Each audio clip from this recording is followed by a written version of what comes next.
Hi hello माझ्या दुसऱ्या ब्लॉगमध्ये तुम्हा सर्वांचे स्वागत आहे.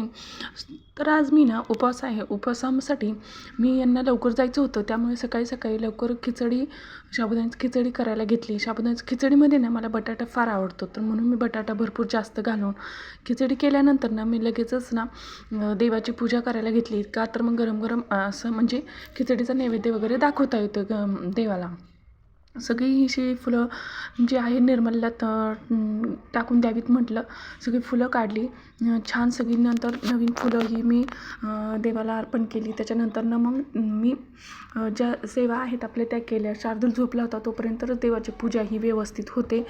तो जो एकदा उठला तर अजिबात मला पूजा करून देत नाही. सकाळी सकाळी लेडीजला कामं म्हणजे कामच, भरपूर काम असतात आणि कोणती कामं करावीत आणि कोणती काम नाही हे तर मला तर ना गोंधळून जाते मी ह्या सकाळच्या कामामध्ये.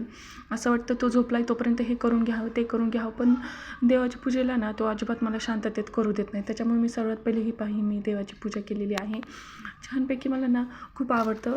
मी काही घटस्थापना केलेली नाही, पण अखंड दिवा हा मी लावत असते, दरवर्षी लावत असते. मला खूप आवडतं ही सेवा करायला. आणि त्याच्यानंतर ना मस्त त्यांना मी डिश वाढून घेतलेली आहे. ही पहा, त्यांना आमटी फार आवडते तर आमटी केली. तो कसा वाटला माझा व्लॉग. So bye.